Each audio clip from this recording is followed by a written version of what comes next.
Africa. U.S. pressuring African nations to stop doing business with Russia. On Wednesday, March 8, 2023, U.S. Deputy Treasury Secretary Wally Adeyemo announced his plan to pressure Ghana, his birth nation Nigeria, and another unnamed nation to stop doing business with Russia during his upcoming trip to Africa this month. According to RT, Adeyemo said during a recent interview with U.S. foreign policy podcast, Pod Save the World, quote, "The goal of the trip will be to convince those countries that the worldwide spike in food and energy prices is the fault of Russia. Our goal is to make very clear to these countries from an economic standpoint, your economic interests are aligned with Russia's invasion of Ukraine ending as soon as possible," unquote. Adeyemo's visit, no doubt, will be a refrain of a statement made by U.S. Treasury Secretary Janet Yellen during her visit to Africa at the end of January, when she asserted, quote, "The single best thing we can do to help the global economy is to end Russia's illegal and unprovoked war in Ukraine," unquote, as reported by the United States Institute of Peace.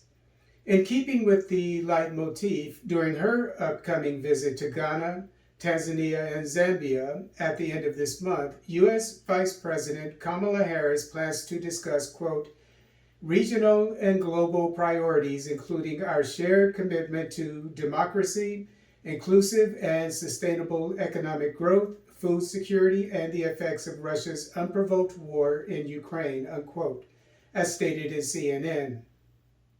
According to the Africa report, Adeyemo, quote, "will also discuss the historic sanctions and export controls placed on Russia by a global coalition of more than 30 countries in response to Russia's unjust war on Ukraine.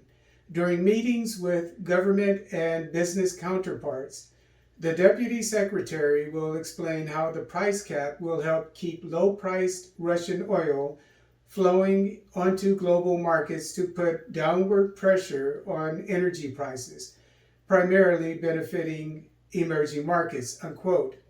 Moreover, during an interview with the Council on Foreign Relations, Adeyemo maintained that, quote, "from the outset, our response to Russia has been rooted in multilateralism.